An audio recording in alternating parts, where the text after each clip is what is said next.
러시아의 대문호 톨스토이가 쓴 단편 소설집에 사람은 무엇으로 사는가라고 하는 짤막한 소설이 있습니다.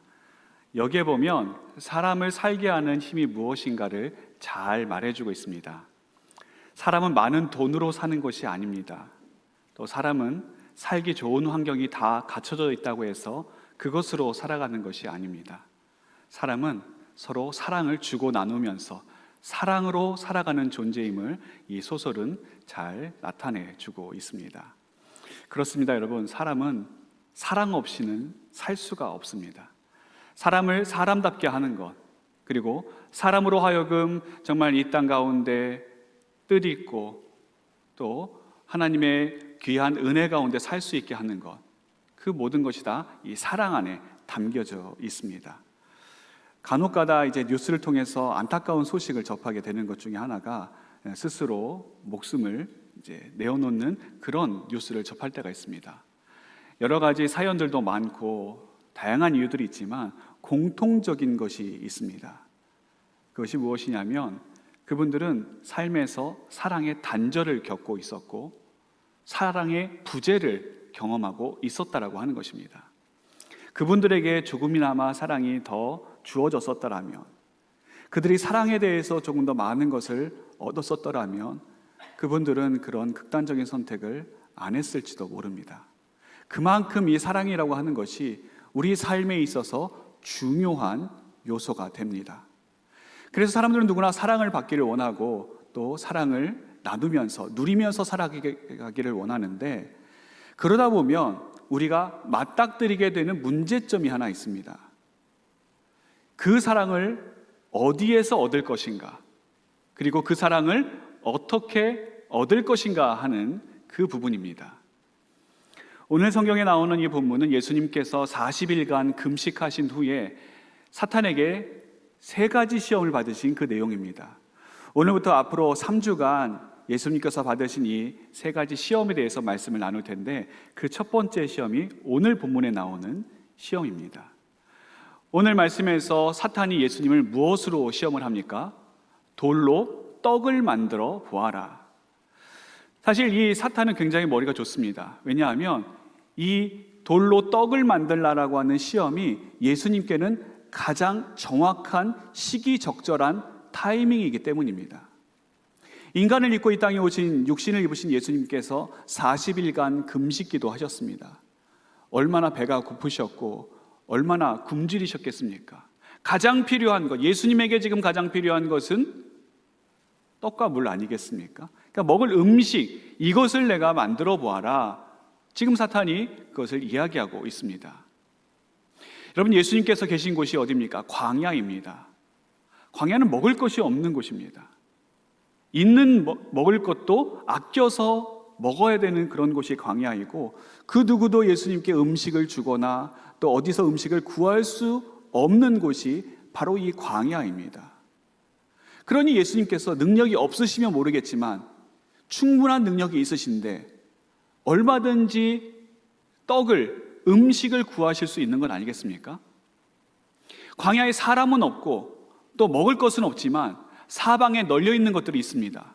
뭐가 널려 있습니까? 돌들이 널려 있습니다. 돌은 광야에 얼마든지 있습니다.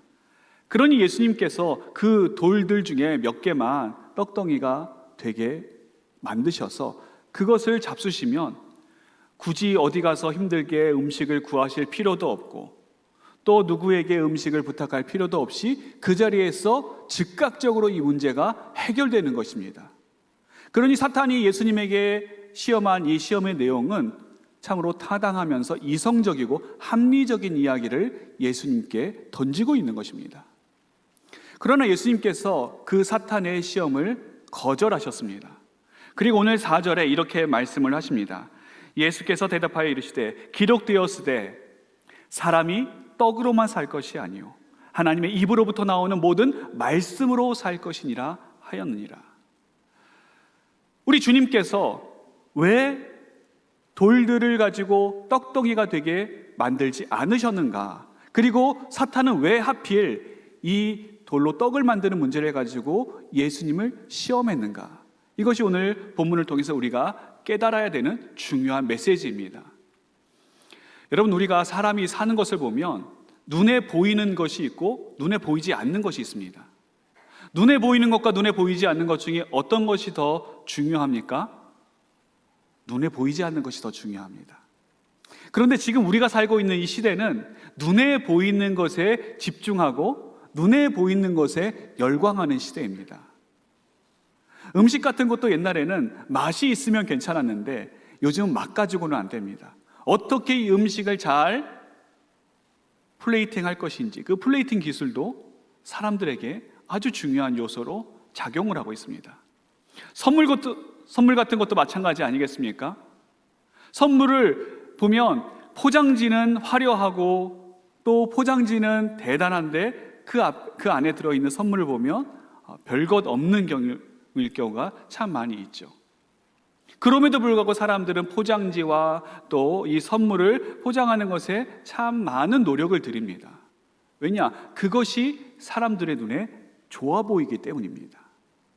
사람들이 입는 것, 사람들이 먹는 것, 하고 다니는 것, 사는 것, 모든 것이 다 눈에 보이는 것에 초점 맞춰져 있습니다. 그러다 보니까 눈에 보이지 않는 것들은 좀 소홀히 할 때가 참 많이 있습니다. 눈에 보이지 않는 것들, 어떤 것들이 있습니까? 우리가 살아가야 될 가치관들, 삶의 방식들, 삶의 태도들, 인간이라고 한다면 누구나 갖춰져 있어야 될 인간성, 최소한의 윤리와 도덕, 이런 것들은 어느덧 중요성을 잃어버리게 되었고 저 한켠 구석으로 밀려나 버리게 되었습니다. 그러면서 우리는 계속해서 눈에 보이는 것, 그것에만 열광을 하고 그것에만 환호를 하고 그것에만 박수를 보냅니다. 지금 우리가 살아가고 있는 모습이 바로 그런 모습 아니겠습니까? 그런데 여러분, 눈에 보이는 것보다 눈에 보이지 않는 것이 더 중요하고 더 가치 있고 더 본질적인 것이죠. 이 눈에 보이는 것은 사실 엄밀히 따지면 돈으로 얼마든지 살 수 있는 것들입니다. 그리고 눈에 보이는 것들은 다른 눈에 보이는 것들로 대체할 수도 있습니다. 하지만 눈에 보이지 않는 것들은 그렇게 할 수 없습니다. 눈에 보이지 않는 사랑, 눈에 보이지 않는 평안, 눈에 보이지 않는 기쁨, 돈으로 살 수 있습니까? 돈으로 살 수 없습니다. 눈에 보이지 않는 것들은 아무리 눈에 보이는 것들이 잘 갖춰져 있다 할지라도 눈에 보이지 않는 것들을 대체할 수는 없습니다. 그만큼 눈에 보이지 않는 것이 본질적이고 눈에 보이지 않는 것이 더 중요한 것이죠. 지금 사탄은 그걸 예수님께 시험하고 있는 겁니다. 지금 당장 눈에 보이는 너의 배고픔, 지금 당장 내 눈앞에 있는 그 굶주림의 문제, 이것부터 해결해야 되지 않겠느냐. 이게 중요하지 다른 게 뭐가 중요하느냐. 이것 먼저 내가 해결을 하고 그 다음에 다른 것들은 얼마든지 나중에 해결해도 늦지 않다라고 하는 것, 그렇게 예수님을 유혹하고 있는 것입니다. 여러분, 사람이 살아갈 때 인정에 대한 욕구를 누구나 가지고 있습니다. 내가 사람들에게 사랑받고 있고 내가 사람들에게 인정받고 있고 내가 좀 괜찮은 사람이다, 저분 참 훌륭한 사람이다, 더 나아가서 저 사람 참 위대한 사람이다, 그런 인정을 받기를 원하는 그런 마음이 누구에게나 있습니다. 그리고 그 인정받음을 통해서 무엇을 증명하려고 하는가? 내가 사랑받는 존재임을 증명하려고 합니다. 우리 믿는 사람들을 향한 오늘날 사탄의 시험이 바로 이런 식입니다. 내가 하나님의 사랑받는 자녀이고 하나님의 사랑받는 백성이라고 하면서 내가 이렇게 힘들게 살면 되겠니? 이렇게 어렵고 괴로운 고난들 속에 살아가면 되겠니? 네가 하나님의 사랑받는 자녀인데 어떻게 이렇게 하나님마다 안 될 수 있고 병에 걸리고 사고가 나고 이럴 수가 있니? 두 가지 중에 하나 아니겠느냐? 하나는 내가 하나님의 자녀가 아니든지 다른 하나는 하나님이 안 계시든지. 사탄은 이런 식으로 우리를 유혹합니다. 또 이렇게도 말합니다. 내가 하나님의 아들이라면 세상에서 성공해야 되지 않겠느냐, 잘 돼야 되지 않겠느냐, 너희 자녀들 시험 칠 때마다 딱딱 붙고 좋은 대학에 얼마든지 들어가고 손대는 것마다 사업이 성공하고 부와 명예를 누리고 좋은 결과물을 내고 그런 것들이 하나님의 사랑받는다라고 하는 자녀로서의 그 증명 아니겠느냐. 그러면서 우리의 마음을 흔들어 놓습니다. 실제적으로 이렇게 이야기하는 분들이 참 많이 있죠. 예수님이 믿으면 복 받습니다. 예수님 믿으면 병 고침을 얻습니다. 예수님 믿으면 형통합니다. 예수님 믿으면 아무 문제 없이 살아갈 수 있습니다. 여러분, 이 말이 맞는 말입니까? 틀린 말입니까? 전혀 틀린 말은 아니에요. 예수님 믿으면 복 받습니다. 예수님 믿으면 형통함의 은혜를 누립니다. 예수님을 믿으면 병도 낫고 또 예수님을 믿으면 세상의 복도 우리가 누릴 수 있습니다. 하지만 모든 것에, 모든 일에 다 그러한 일이 일어나는 것은 아닙니다. 그 말이 완전히 틀린 것은 아니지만 그렇다고 완전히 맞는 말도 아니죠. 우리가 예수님을 열심히 믿습니다. 그러나 어려움을 당할 때가 있습니다. 믿음 생활 열심히 하지만 내가 낙심할 때가 있고 내 사업이 안 될 때가 있고 내 자녀가 실패할 때가 있고 질병에 걸리거나 불가피한 사고를 당할 때도 있습니다. 왜 그렇습니까? 무엇이 문제입니까? 여기서 말씀드리고자 하는 것은 내가 눈에 보이는 것, 당장 내 눈앞에 있는 떡의 문제, 이것들이 나를 향한 하나님의 사랑을 보증해주는 증명서가 되지 않는다라고 하는 것입니다. 우리를 향한 하나님의 사랑은 그런 것들로 증명되는 것이 아닙니다. 보이지 않는 놀라운 신비가 있습니다. 하나님께서 우리를 사랑하신다라고 하는 그 증거는 그렇기 때문에 보이는 것이 아니라 보이지 않는 것에서 찾아야 되는 것입니다. 그래서 예수님께서 이런 말씀을 하십니다. 사람이 떡으로만 사는 것이 아니요. 예수님께서 우리가 떡 없이도 살 수 있다, 그렇게 말씀하지 않으셨습니다. 예수님께서는 우리가 떡이 있어야 함을 아십니다. 살기 위해서는 우리에게 떡이 필요하죠. 그러나 우리가 떡으로만 사는 존재가 아니라 우리에게는, 우리 그리스도인들에게는 더 큰 가치가 있고 더 중요한 사항이 있고 더 귀한 것이 우리에게 있다, 더 중요한 우선순위가 있다라고 하는 것을 말씀해 주고 있는 것이죠. 그것이 무엇입니까? 하나님의 말씀입니다. 그래서 사람이 떡으로만 살 것이 아니요 여호와 입에서 나오는 하나님의 말씀으로 우리가 산다, 주님께서 이렇게 말씀하고 계십니다. 예수님께서 오늘 사탄에게 말씀하실 때 신명기 8장 3절의 말씀을 인용을 하십니다. 신명기 8장 3절은 이렇게 말씀합니다. 너를 낮추시며 너를 줄이게 하시며 또 너도 알지 못하며 내 조상들도 알지 못하던 만나를 내게 먹이신 것은 사람이 떡으로만 사는 것이 아니요 여호와 입에서 나오는 모든 말씀으로 사는 줄을 내가 알게 하려 하십니다.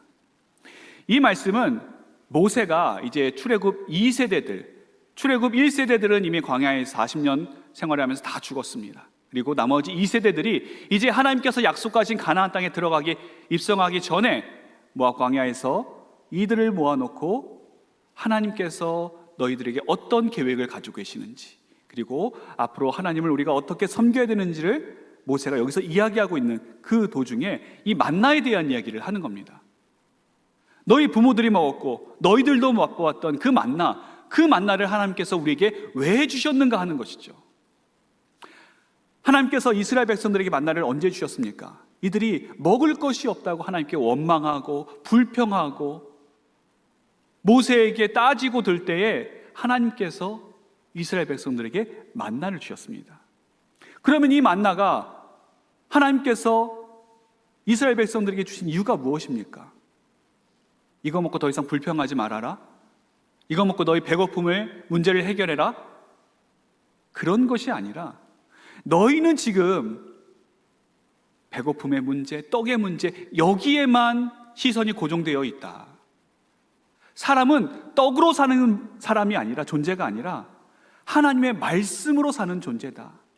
하나님의 말씀이 너희 삶을 책임질 것이고, 하나님의 말씀이 너희 삶을 인도해 줄 것이고, 하나님의 말씀으로 말미암아 우리가 하나님의 귀한 백성으로 살아갈 수 있음을 만나를 통해서 우리에게 알려주시는 것을 신명기를 통해서 모세가 제2세대들에게 이야기하고 있는 것입니다. 여러분, 만나는 아무나 먹는 음식이 아닙니다. 하나님의 백성들만 먹는 음식입니다.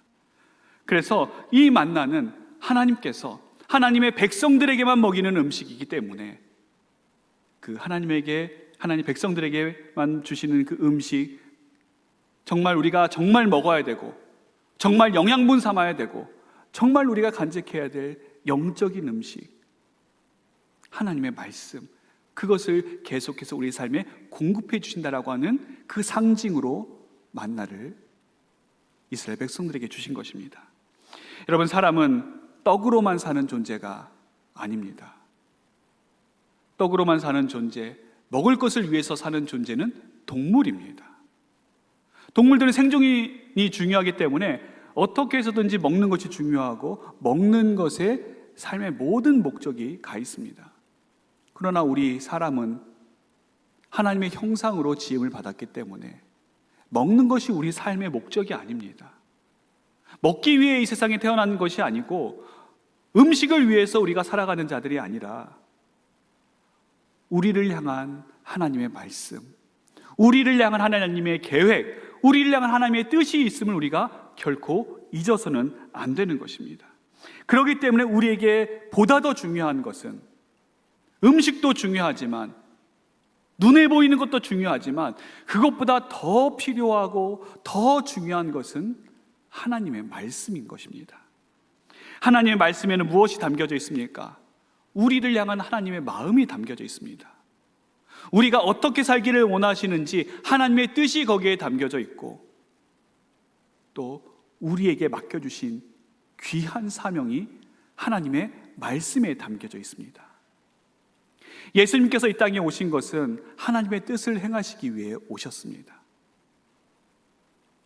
자신의 뜻을 행하기 위해서 오신 것이 아니라 하나님께서 원하시는 아버지의 뜻을 행하기 위해서 예수님께서 이 땅에 오셨습니다. 그 일을 하시기 전에 40일간 금식을 하시고, 그리고 이제 하나님의 일을 펼치시려고 하실 때 지금 사탄이 그 앞을 가로막고 있는 것입니다. 그러면서 예수님의 시선을 다른 데로 돌립니다. 하나님의 뜻보다 너의 배고픔이 먼저이지 않느냐.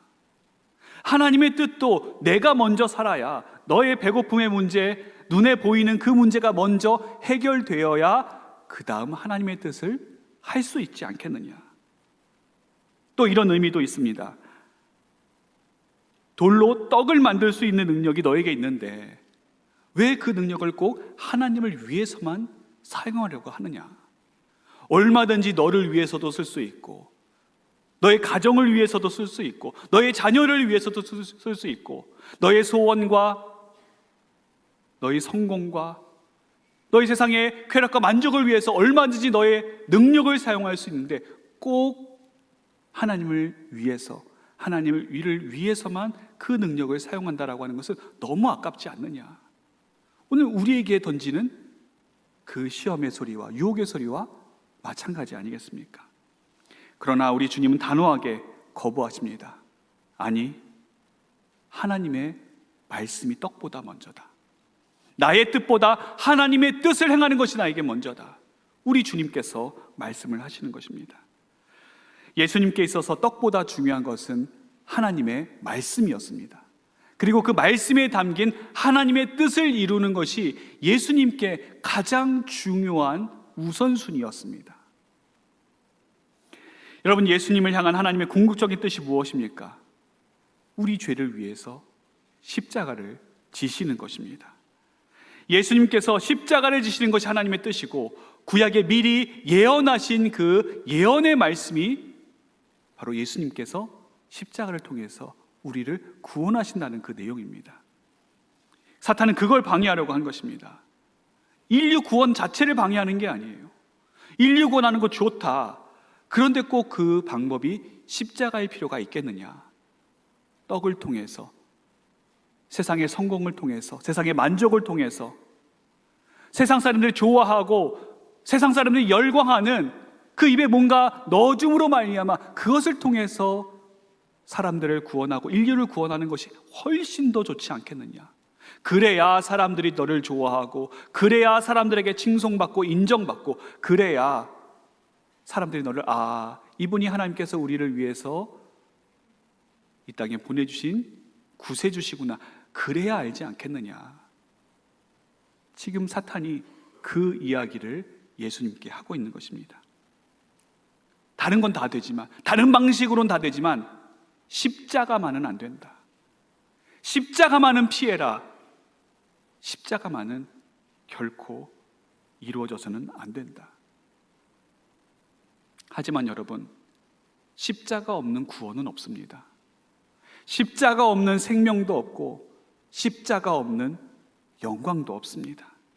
세상 사람들은 자신이 가진 소유에서, 자신이 가진 지식에서, 자신이 가진 무엇에서 내가 사랑받고 있고 존중받고 있고 인정받고 있음을 자랑을 합니다. 그러나 우리 그리스도인들은 그런 것들로 자랑하는 것이 아니라 우리에게 있는 유일한 자랑거리는 단 하나, 십자가밖에는 없습니다. 사도 바울이 그렇기 때문에 갈라디아서 6장 14절에 이렇게 이야기를 합니다. 그러나 내게는 우리 주 예수 그리스도의 십자가 외에 결코 자랑할 것이 없으니 그리스도로 말미암아 세상이 나를 대하여 십자가에 못 박히고 내가 또한 세상에 대하여 그러하니라. 여러분, 사도 바울이 세상에 자랑할 만한 것이 얼마나 많이 있었습니까? 그의 태생부터 시작해서, 그의 소유부터 시작해서, 그의 지식부터 시작해서 누구 하나 세상 사람들에게 부족함이 없는 사람이 사도 바울이었습니다. 그런데 그가 그런 세상의 것들을 자랑하는 것이 아니라 나에게는 자랑할 것이 단 하나, 오직 예수 그리스도 십자가밖에는 없다. 나는 이 십자가만 자랑하리라. 사도 바울이 그렇게 다짐을 하고 선포를 하고 있는 것입니다. 이 십자가에 우리 하나님 아버지의 인정이 담겨져 있고, 이 십자가에 우리를 향한 하나님의 놀라운 능력이 담겨져 있고, 무엇보다 이 십자가에 하나님의 자녀를 향한 우리 하나님 아버지의 크신 사랑이 담겨져 있습니다. 사랑하는 우리 전주 산돌교회 성도 여러분, 오늘은 사순절 첫 번째 주일입니다. 사순절은 40일의 기간 동안 우리를 대속하신 예수 그리스도, 그분의 십자가를 묵상하고 십자가를 바라보는 기간입니다.